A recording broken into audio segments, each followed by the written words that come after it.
that as people are coming in, welcome. We are so pleased to have Otto Scharmer with us and really explore a journey which he has been leading through his Presencing Institute called the Gaia Journey. I'm going to ask first for Assistant Secretary General at UNDP, Mardia, to open for us. We'll hand over to Otto. We are going to be also hearing a reflection from David Malone, who is the rector of UN University. And you'll see as you go, if you're following the work of Kelvy Bird, that we will be capturing this discussion visually, and we'll present that back also with an opportunity for reflection at the end of the session. It's a lot in an hour, so I suggest we get moving. And Mar, over to you. Thank you, Laurel. Dear friends around the globe, good morning, good afternoon, and good evening. Welcome to this webinar on awareness-based collective action. Let me recognize at the outset our doyen and great inspirer, Dr. David Malone, UN Under-Secretary General and Rector of the United Nations University. David needs not be introduced. He has left indelible imprints in the world of policy, politics, and diplomacy. Thank you, David, for joining us.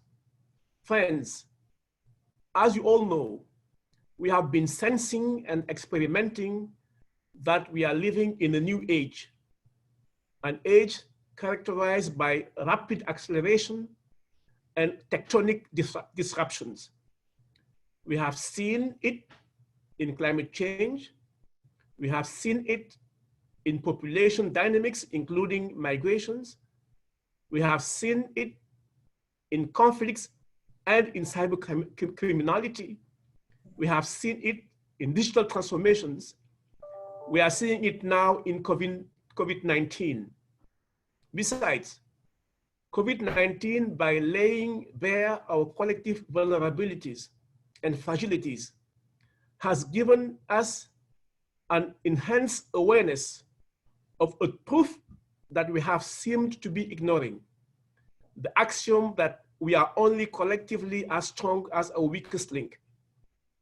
COVID-19 has also given us an enhanced awareness that we are not living alone on this earth. We have living with us beings of the elements and the vast biodiversity, which we have been ignoring and harming so badly. Hence, it is only in collective action, with a deep sense of awareness of who we are collectively and of our surroundings, that we can find salvation and solutions. Today, we will further reflect on that. It is a process Otto has framed as requiring attention to minds, hearts, and hands. This was reflected in the Gaia Journey, which was initiated by Otto and joined by some 10,000 people. This connection of belief to action is powerful, something we can learn from and spark in the UN system. This conversation today is a jumping off point. We are grateful to Otto for leading us in a summer seminar series over the next 2 months to deepen our transformation literacy, and in the process, strengthen our partnership with the Presencing Institute and with each other. UNDP is powering the initiative, but this is a UN learning journey open to all. I am pleased now to introduce Otto. Otto is a senior lecturer at MIT Sloan School of Management and a co-founder of the Presencing Institute. Presencing is a concept Otto developed and elaborated in his theory U, and this is about learning from the emerging future. This is what brings us here today. Otto, the floor is yours. Over.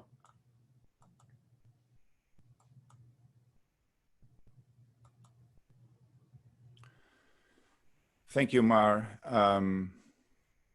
Hello, everyone. It's a great privilege to be part of this conversation. And I I want to build, Mar, on your opening remarks. You mentioned tectonic shifts. And I think we just have, you mentioned tectonic disruptions. And I think we just, we live in a moment where we as a global community, but it's also particularly strong felt here in the United States, but it's certainly a global phenomenon. We have been living through two of them. We are living through two of them. It's the COVID disruption that really, as you said, laid bare everything we knew was broken in our system before, right? Particularly all issues you in UNDP and you in the UN system are dealing with, which is, inequality and sustainability. I think that was really, and really kind of the state of our interconnectedness that we sort of knew before in our heads, but now kind of we really all have a profound experience of that. That's the first tectonic disruption, right? To pick up your word there. But then there was another one. I can't breathe.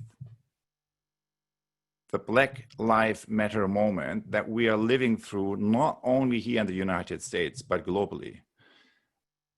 That 5 weeks ago has yet added another disruption. And while the first disruption, COVID, really was kind of an awakening on the level of the mind that we all now are aware of our levels of interconnectedness with each other. Now, the second level was something that's intervening on an even deeper level, which is the level how we connect with each other, how we feel each other, or the lack thereof. So in many ways, when I reflect on the current moment, when I work with leaders kind of who are now in the midst of that storm, it feels I'm reminded of something I experienced earlier in my life, which is the collapse of the wall in Berlin, 1989. What was that moment? It was the collapse of a wall that separated two systems and that effectively ended the Cold War system, which, as you all know, kind of was basically a system based on the antagonism of two social systems, social economic systems, capitalism, socialism. So 1989 was the collapse of a wall that separated one system from another. Today, in 2020, another type of wall is collapsing. It's not between two systems. It's between self and system. It's between how I connect to others or the lack thereof. It's the connection between self and system, but also self and others.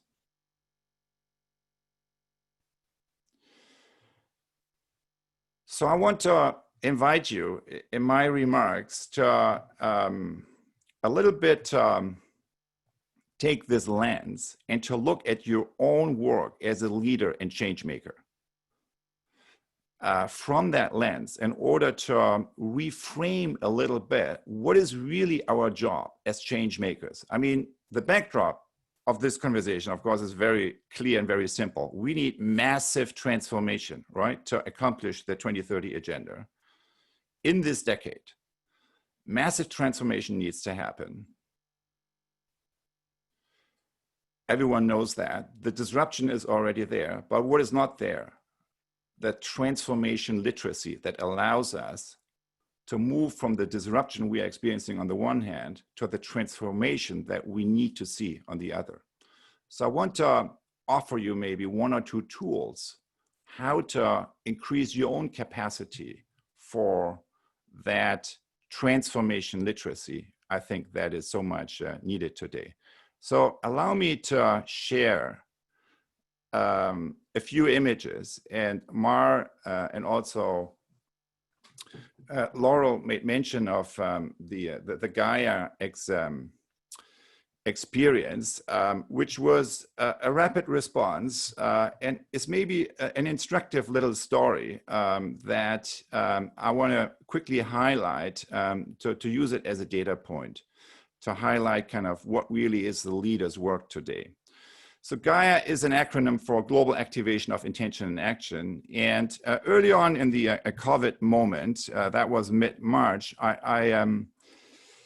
you know, after in conversation with some of my colleagues at the Presencing Institute, I published a blog where in the end, I suggested maybe what we need to do is really to create a global learning infrastructure right now to sense into the current moment, right? In order to reimagine and reshape not only our individual pathways forward, but also how we, you know, on a civilizational level, how we want to reimagine and reshape our civilization when we come out of COVID, kind of when we kind of emerge from this moment.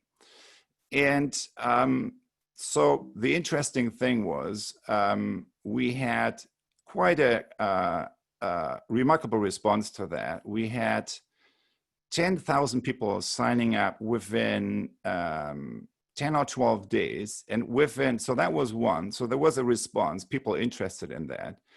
But the other thing was there were 100 volunteers that helped, because when we articulated the idea, there was nothing there. And within 12 days after, you know, articulating first the idea, we actually, you know, created an infrastructure for this deep learning and deep sensing process, which is basically a process of holding space for inhale and exhale for, you know, over a period of 3.5 months, invite people to basically every other week to come together for a 90-minute period to really, you know, learn new tools for deep listening and dialogue. And then in the remainder of the time, apply these tools in their own context. So that's what we did over the period of 14 weeks. And it will conclude, you know, next week in the forum. And we had like, on average, like 7,000 people participating in these Zoom-based sessions that were, you know, very personal, but also talked about the bigger systems changes. So we offered practices in each of these sessions for deep listening to help to stay with, you know, connecting to the deeper resonances that we feel, and then also kind of how to move with impulses and initiatives that emerged from that group. We invited a bunch of people, all of them came as volunteers. I mean, we did this whole thing basically without any budget worth mentioning, which included kind of, you know, indigenous leaders from, you know, from Australia, from Brazil, which included, you know, people at the forefront of development with the, you know, the gross national happiness stories out of Bhutan, or people who brought awareness-based and consciousness-based approaches into the major systems, you know, John Kabat-Zinn into health and well-being with mindfulness-based stress reduction, MBSR, Frederick Laloux in Reinventing Organization, Peter Senge in Organization and Learning. We talked about collective trauma. So it was like based on what came up from the community, we invited people that we thought were relevant to the conversation we were having. So 3 numbers maybe. So from the first one is 12 days. I already mentioned that, kind of from the initial articulation to the first, you know, delivery of this, March 27. There was a 12-day period. 13,000 people involved, 7,000 of which regularly over that period, and 80%. So 80% of people said that the impact of, you know, being part of this holding space has been significant or life-changing in terms of their own path forward. So if you look at that, That's a really interesting data point, because this has not been a program we didn't really drag people from one curriculum to the other. It was just creating something very simple, a holding space that allows people to connect to the current moment that they experience in their own life, in their own work, more deeply, and then to investigate that current moment and that what's wanting to emerge together in diverse groups, where we try to make sense and where we try to reimagine kind of the path forward. So I think that's and when we then ask them, what was it that made it life-changing for you? There was a very interesting answer. It was not the input. It was not frameworks. It was not examples maybe that were showcased, but it was them feeling the global community. Being part of a global community of inspired change makers that all live through the same deeper moment from very different angles, and that together, represent an enormous positive force in the world, which we didn't really evoke, we just held the space for. So what was coming up for people. So the experience of the global community as the main thing that people said was catalyzing for them and was kind of resulting into, this life-changing experience that one way or another is significant in terms of their next steps in their institutions, in their organizations, in their professional life. Is just, I think, a phenomenon worth noticing, and it sheds some light, I would say, on the leadership work that's necessary today. And a lot of that has to do with deep listening, with dialogue, and with holding the space for transformational change. So the backdrop, of course, is a method here. It's a method that we call awareness-based systems change, right? As you know, kind of all systems change deals with this distinction, the distinction between symptoms at the top and the deeper root issues here. So structures, thoughts, paradigms of thoughts, and then the deeper sources of, our creativity, of our energy, of who we are. And this approach, awareness-based systems change, can be summarized with these 4 lines. You cannot understand a system unless you change it, famously Kurt Lewin. You cannot change a system unless you transform consciousness.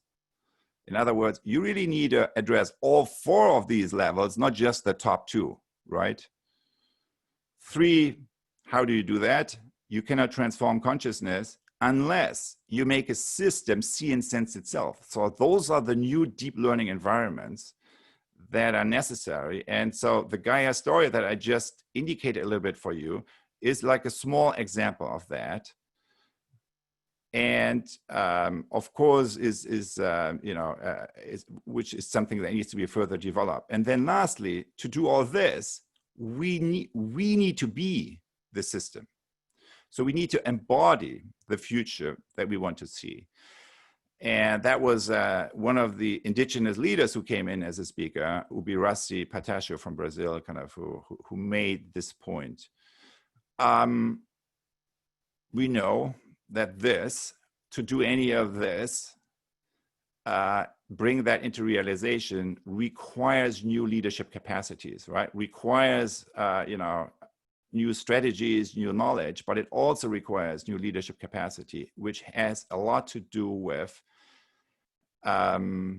transformation literacy and making that accessible where it's needed today. So how do we do that in a moment where we live, as Mara, as you said, kind of in a situation of tectonic disruptions, right? More disruptions are coming our way. That's the only thing we know for sure. And therefore, what we need to ask ourselves is, how do we respond? And how do we upgrade our own capacity to respond to these disruptions that are already there and those that are still coming our way? And I want to, show a very simple distinction to you, which I think is summarizing the way we respond, because there are like 3 ways to respond. One is downloading, which is basically same old, same old. The second one is turning away, and the third one is turning toward. Turning away means a freeze reaction of the mind-heart will. And turning toward means opening the mind, the heart, the will, aka accessing curiosity, compassion, and courage. That's, of course, what we call leadership, right? And collective leadership. And those are the deeper transformative capacities we need to nurture. But what do we see in reality going on? A lot of the opposite. It's not seeing and sensing, but denial, which is not seeing and not sensing, not feeling. And then resulting into a cycle of blaming, violence, destruction, and eventually self-destruction. So I want to double click for a moment on this, because that's what we see a lot of in our systems, in our larger systems today, and apply that to the current moments. So what we see here is, as we all know, 3 types of violence: direct violence, structural violence, right? The shocking levels of inequality and so forth. And attentional violence, by which I mean not seeing others in terms of who they really are and who they could be, not seeing others in terms of their highest future possibility. How can we transform that? By becoming aware of our own blind spots, the institutional blind spots that we are, embodying collectively, but also our personal blind spots. So, for example, dealing with the Black Lives Matter moment, I notice in myself so the not seeing, right, or the frozen mind, which is the first blind spot, is not seeing stuff, what's going on. The frozen mind, that, has to do with ignorance, and bias, right, unconscious bias. So, for example, in my case, not truly seeing the direct continuity from slave patrols to lynching, to police brutality today. And secondly, a second aspect of a blind spot is you know something, you see it, but you don't feel it. It's kind of the frozen heart, that we are stuck in our own skin, which means we are othering. We know what's going on for other communities, but we are not really feeling it, which leads to an inner stance of cynicism, or, in other cases, maybe even hate. And the third part of a blind spot that I think we are dealing with today in our institutions, and that I'm also noticing myself, is this. I see something, I sense it, I may even have empathy, but I'm not acting on that. The issue of apathy, of frozen will, which is, expressing itself in these behaviors, right? Fear and depression on the one hand, getting stuck inside, or the opposite of that, right? Fanaticism, destruction. And of course, we see plenty of both of these. So zooming out a little bit, if that's kind of the current moment we are in, which is a moment really of, architectures of separation that disconnect me from what's going on in the world, which is denial, not seeing, me from others, separating me from others, not feeling, and me from myself, from my deeper sources of transformative action, kind of the issue of apathy. What can we do? What is the job? What is the leader's job? And I think the leader's job is to do this. Create architectures of connection in terms of unconditional witnessing, unconditional empathy and love, and unconditional confidence. So architectures that allow us to cultivate these conditions in order to truly see each other, hold each other, and support each other. And to move into a process that allows us to go through the stages of reckoning, reconciliation, and reparation in order to really move forward toward healing and regenerating the foundations of our society, which, as we all know, are so much broken today. So that's a little bit, seeing the blind spot really is the invitation I want to issue to you today. And it has everything to do with kind of, Kelvin summarized that kind of in this beautiful image here, with this gesture, whether or not, remember, kind of, so when disruption happens, we can turn away and look the other way, or we can turn toward the problem.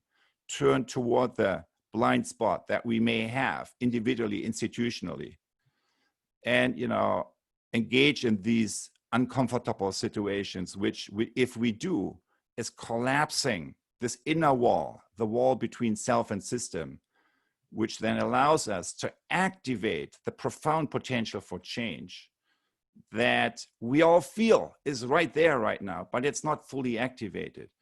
And it's, something that Martin Luther King, of course, talked about when he said the arc of the moral universe is long, but it bends towards justice. Now we are in a moment where this bending of that arc is actually in our hands, where we can actively participate in that. So zooming out and in closing, planetary healing and civilizational renewal, which is, our 2030 agenda, essentially. What does it take? It takes activating generative social fields.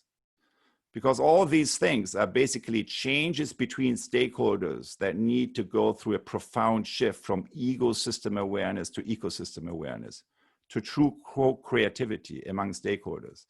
And to do that, we need a support structure. So our word of, indicating that support structure is School for Transformation, by which we mean democratizing the access to transformation literacy.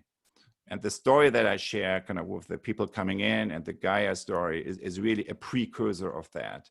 And that's really what we are interested in collaboration with you and with others to maybe develop more fully, because that's truly needed in this decade, democratizing access to transformation literacy. And on that note, I want to now invite you to a little kind of reflection moment, because, we'll have a little discussion in the moment where we can agree or disagree, but in a way kind of that is, before moving into that, we want to do something more important, which is really invite you to connect some of the lenses, the perspectives, particularly the one of the blind spot, into your own work, kind of into your own kind of way of operating as a leader. So if you want to take a piece of paper and maybe a journal, so something, some of you may have a journal handy, or just kind of a piece of paper would also do it. And if you prefer a digital device, typing into that is also fine. But let me, paper is often working best. And so let me just say, give you the essence of this reflective practice called journaling. And it's this, right? You take the pen, you put it on paper, and you just start writing. So journaling is not, let me think about a really smart idea and then I put it on paper. But you take the pen, you put it on paper, and you just start writing. And in this case, I'm going to give you 5 questions, one at a time, and you just number your response and you write, just stream of consciousness. You write down whatever comes through your mind, through your hand. Okay, so here's the first question. Remember the moment when you first joined the UN or made the decision joining the UN. What was the sense of the highest future possibility that you felt back then? Okay, so put yourself back into the moment when you made the decision to join the UN. What was back then your sense of the highest future possibility that you could feel in that moment? Just write down 2 or 3 lines. What was it that drew you, that you sensed, that you felt?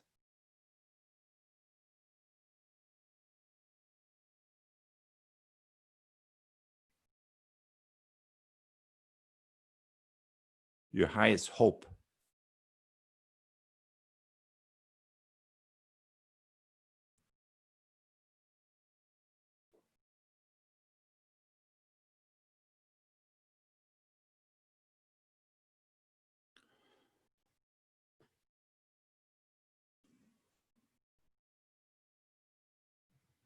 Number 2, blind spot. So I talked about the blind spot. So if you apply the perspective of the personal, but also institutional blind spot to your work right now, where, and again, I mean with blind spot, not seeing what's going on and then not sensing, not feeling and acting on what you see.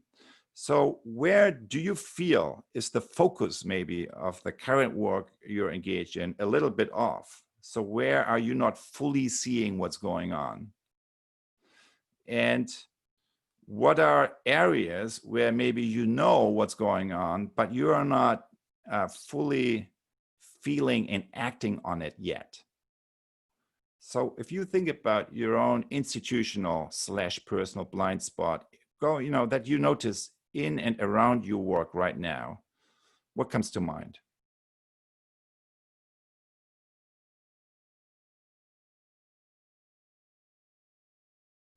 In other words, what would require more attention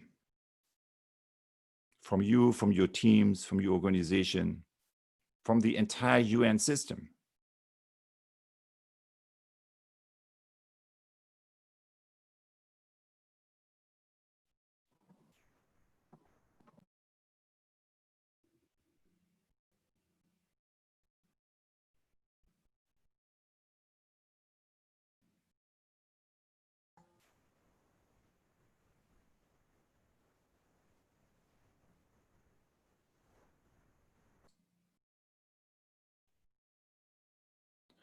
Number 3, if the UN system, or let's say the UN ecosystem, were a living system, so I'm now using living systems perspective, or a living being that could feel, what would that being feel right now? So again, if the UN or the UN ecosystem were a living system or a living being that could feel, what would that being be feeling right now? Just write down the feelings.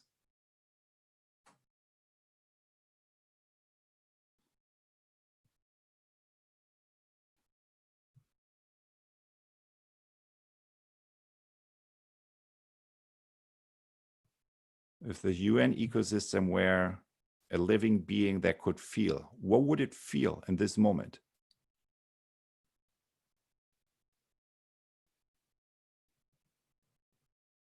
Just write down the feelings. And they can be also very contradictory.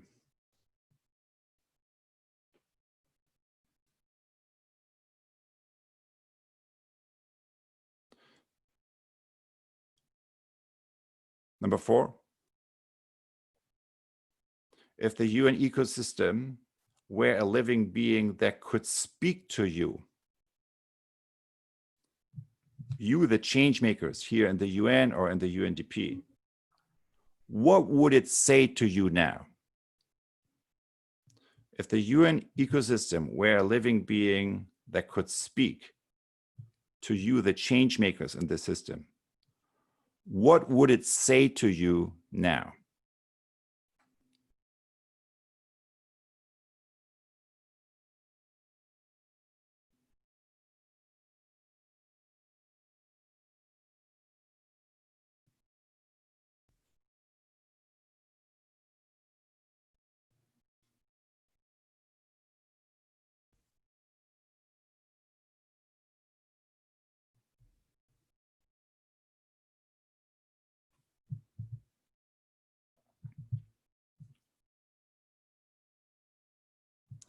Number 5, and lastly, what might be 1 or 2 micro actions that you could take today or tomorrow that would move you from contemplating an area of change towards doing something about it? So just contemplate, 1 or 2 micro actions, calling a person, scheduling a meeting, taking a dialogue walk, sending a message later today, giving someone a call.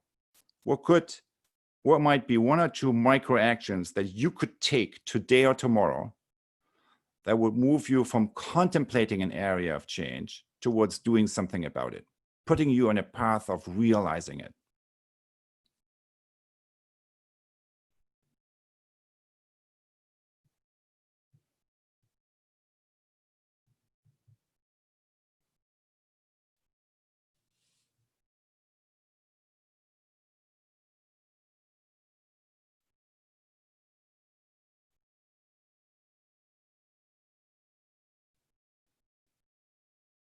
Thank you so much. And with that, I hand it over to you, Laurel.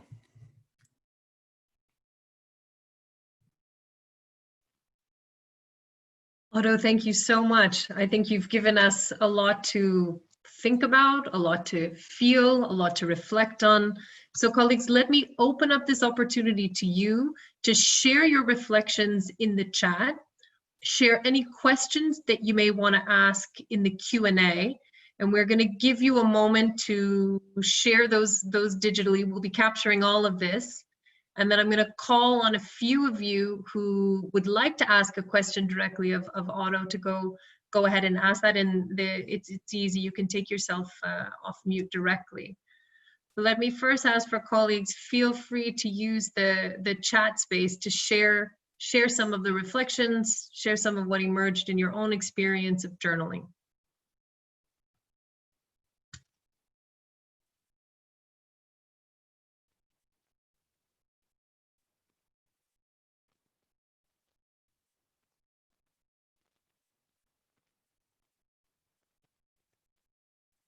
While you are considering taking that leap and sharing in this space, let me call on Mark Gordon, who had an initial question for Otto. Mark, the floor is yours, please. Thank you, Laurel, and thank you, Otto. That was fascinating insights, much of which resonates very deeply with me, both personally in my own sense-making journey and I hope with my organization. I very much liked your analogy with the fall of the wall in '89 and the collapse of the wall between self and system or systems. I guess one of the things I've been grappling with both personally and institutionally is how much of the opportunity that the now presents for us to shift into a transformational space is transient or permanent. For the opportunity that we have now enshrined therein is a huge one, I think, as you correctly identify, and an opportunity for us to enhance our understanding of the relationship between individual and collective consciousness and choice, and the connection of those choices to consequence, whether imminent and near or far-reaching and systemic. Elements that are going to be clearly so central if we're going to be able to foment systems transformations. My fear, I guess, and this is moving into that space of recognizing concern and embracing confusion, will the addiction to the myth of eternal growth and the inexhaustible bounty of nature, or the craving for the familiar, the aversion to uncertainty and the comfort of business as usual, mean that this is but transient and that the wall will simply go back up again.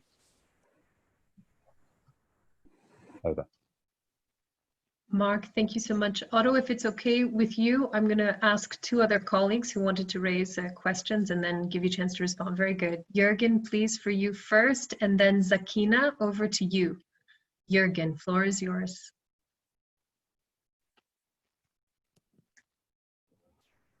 Thank you so much, Laura, for the opportunity, and thanks, Otto and Mar. This is super inspiring. I feel how to take it forward. I think personally, I feel maybe a kind of a support group, or how best could we, as the internal change makers, connect. The reason is that, frankly, I feel that it takes quite some courage to step out of the ordinary, right? I mean, the UN is a relatively old organization, and bringing this new mindset and new way of doing things is not always appreciated, right? So I feel sometimes it can be a lone journey, But when we can connect in webinars like this here, kind of a new team spirit arises. So maybe as a follow-up of this webinar, like-minded colleagues could be invited to, I don't know, maybe some kind of an online circle or so, to nurture these new seeds that are planted in our mind and hearts. Thank you. Jürgen, thank you so much. Let me ask Sakina to come in next. And Maysoon, if you would like, I would hand over to you after Sakina, and then I'm going to give Otto a chance to reflect on that. Sakina, please. Thank you, Laurel. This is Jacqueline from Macedonia. I completely agree with Jürgen that in this motivation to act and do more, it would be best to have some sort of connection with other like-minded colleagues, but as well to reach out to the communities with which we work and support or jointly provide services. So that was for me the biggest learning from the exercise and from the previous discussion, that reaching out to the ones that I don't see or that I would be better serving if I look more into what their needs are, will bring better to my work. Thank you.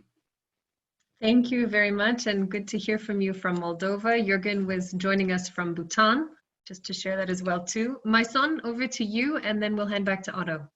Thank you, Laurel, and thank you for this great opportunity. I think it's I was reflecting, and I think it will help us solve and think differently internally, and be also well positioned to serve the people we are really we should be serving. So I was reflecting that if the UN is to speak, it will tell us listen and act and move and get closer. So I think thank you very much for this opportunity. Great, and Maysoon, thank you for sharing. Otto, over to you.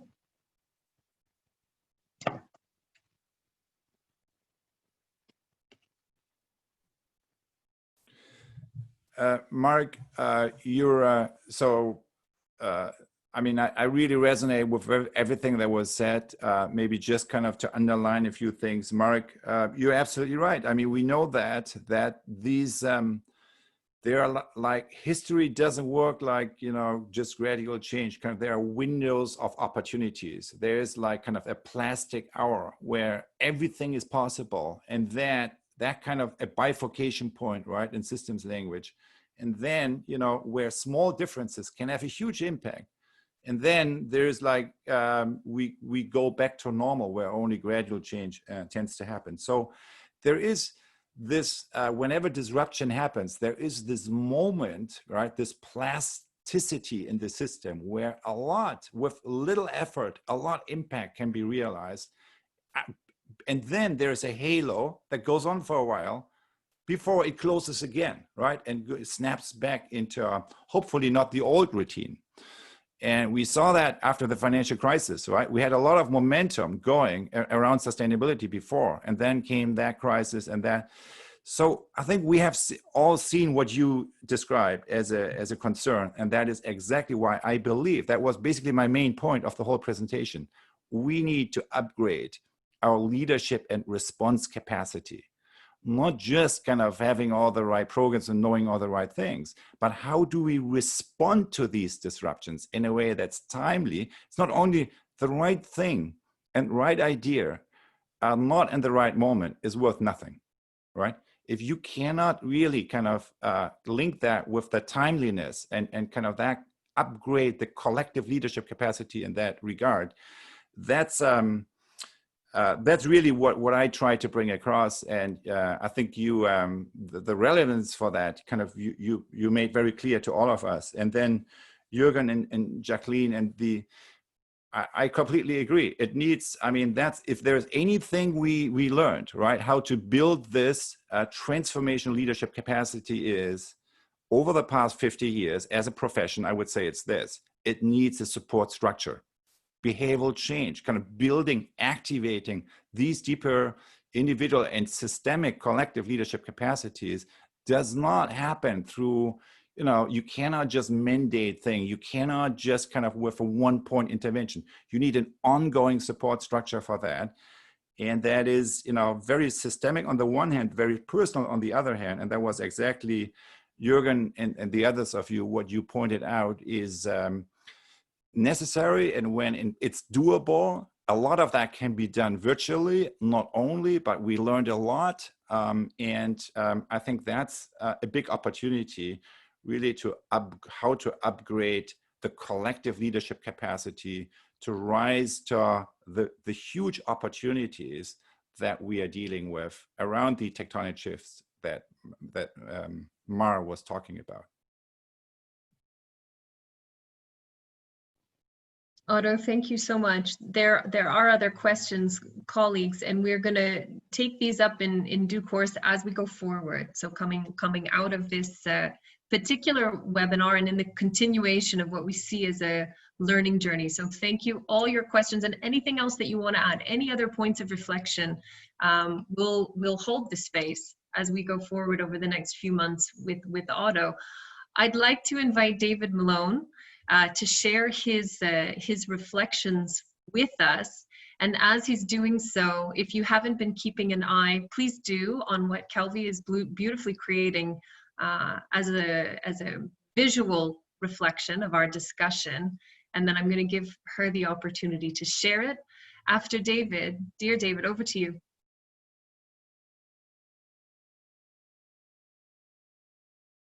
Great, sorry, just unmuting myself. I should know how to do it.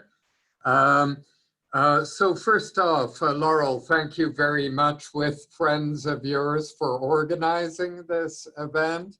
Mart, kicking it off. I've really enjoyed working with both of you over the last 18 months.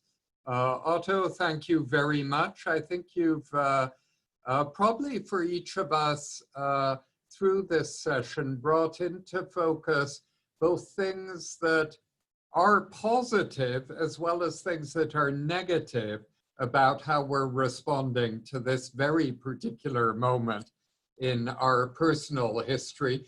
And that's paralleled by a very particular moment in the UN's history. A number of shifts are underway globally that make the UN more necessary, but also make it more difficult for the UN to be as effective as it can be. And I think that generates quite a lot of frustration for many of us, because we sense the need out there, not for what we personally can do, but what the UN as a whole could do. And yet at the same time, the environment around us is rather constraining for UN action in all sorts of ways. And I think, I'm always struck as I get older about how individuals are. So we actually react to these sorts of challenges in very individual ways.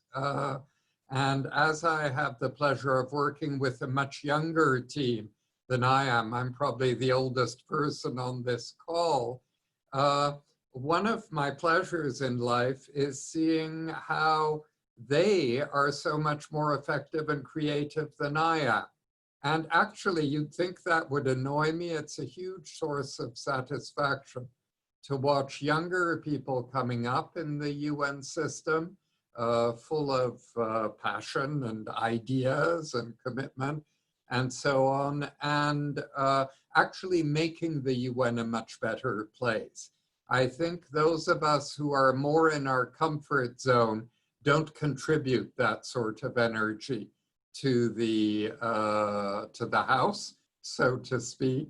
And so the younger colleagues who often feel a bit oppressed in the organization, because it is a stupidly hierarchical organization and a very conservative organization in management terms, young people often discount their power to actually fire up the organization, which I think not only they're capable of, but often do and don't get sufficient credit for doing.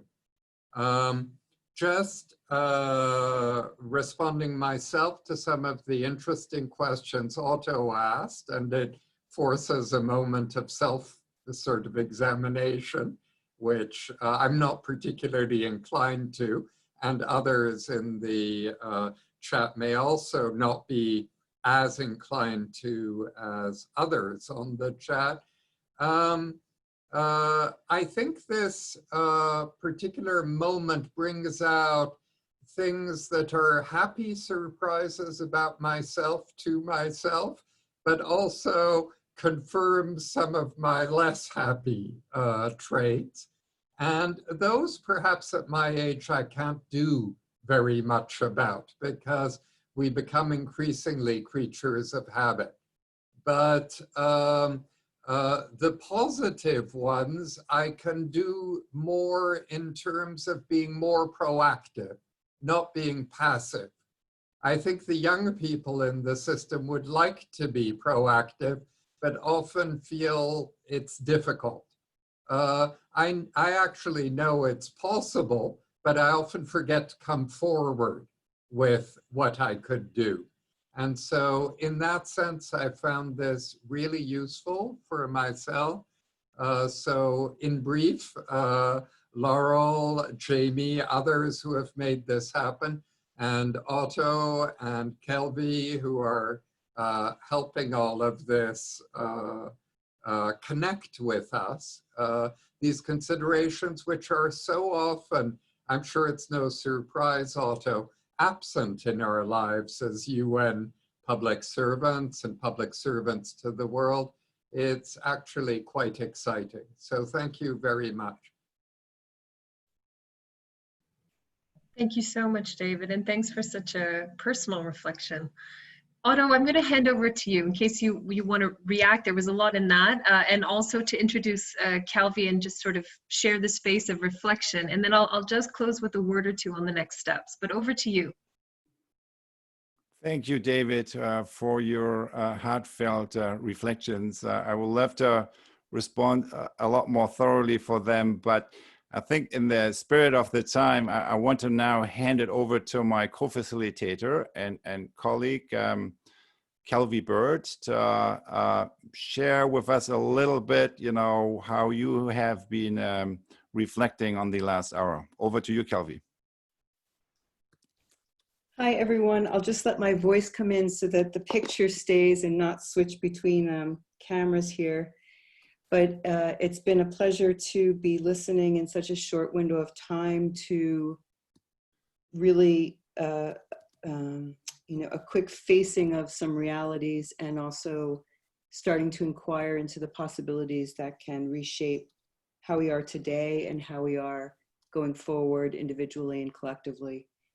And yeah, it's inspiring to be here and see so many people tuned in and caring about this.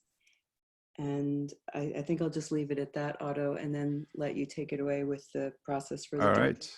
Thank you so much, Kelvy. So if you just go on maybe a full screen with this image, click away all other windows, you have a really moment. Let's take a moment now to just take that in.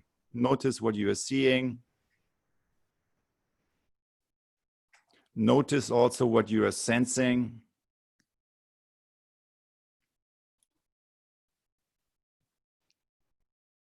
And notice what you are feeling.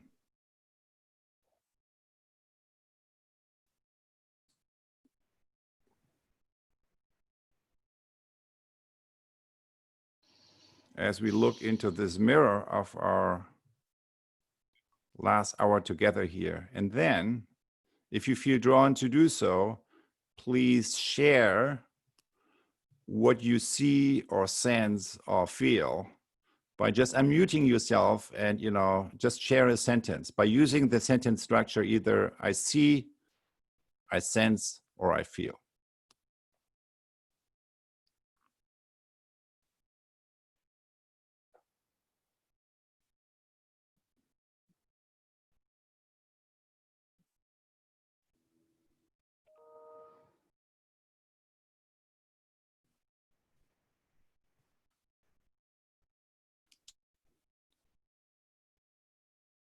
I see moments of opportunity.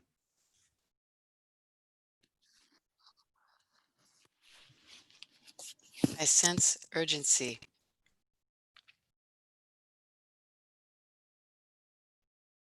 I see change.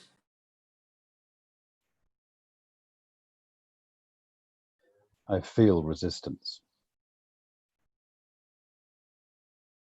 I feel motivated.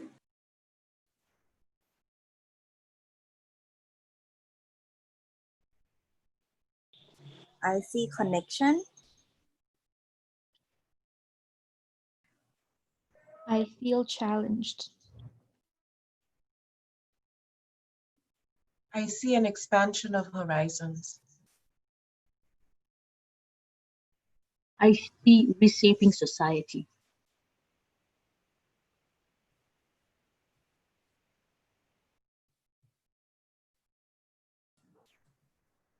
I see opportunity to do more with others.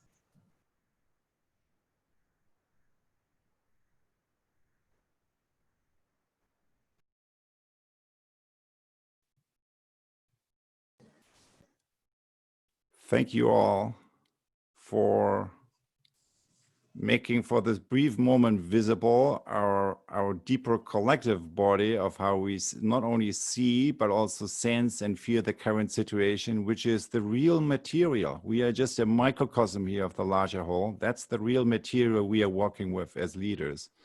And I look forward to move into that more fully and more deeply in the upcoming sessions that we are going to schedule. Sometimes next week we'll talk for the remainder of the summer. And with that, over to you, Laurel. Otto, thank you so much. I think there's been a lot of reflection and appreciation for the space that you've opened for us. So sincerely, thank you. Mar, thank you for opening and for your reflections, and David, also for yours, which were very, very powerful. Colleagues, thank you to all of us. I mean, this is our collective journey, no? And I think what we want to do is leave from this session feeling everything that you have shared, and probably much more that will be reflected. Let us go ahead and co-create this community of inspired change makers. This is in our hands and nowhere else. So we want to continue to do that. A few less inspiring but more practical things to say about that. We've shared an email address. We have most of your contacts here. Feel free to indicate that you want to be part of this mailing list by sharing your email with us.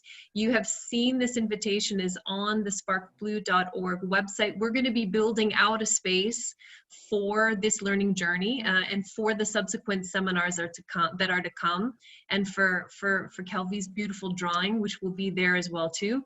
There'll be an opportunity in that space to continue this discussion, so please keep an eye on it. And we'll come back to you shortly on what the sessions will look like and how this will shape up over the next couple of months. For those of you that are interested and that perhaps didn't have an opportunity to be part of the Gaia journey, as Otto was describing it, he will be hosting with many of the people that were involved in that journey a global forum next week. So that may be something. You can find all the details on the Presencing Institute's website. But if this was a point of inspiration, that would continue to be so. So please do take that opportunity. So let me close with thanks to all of you and my own sense of opportunity and empowerment to create this community and this space for us. Let me close with that and say thank you to all, and have a good rest of your day and evenings wherever you are. Thank you. Thank you. Thank you. Thank you. Thanks so much. Thank you. Thank you. Thank you. Thank you. Thank you so much. Thank you. you. Bye-bye.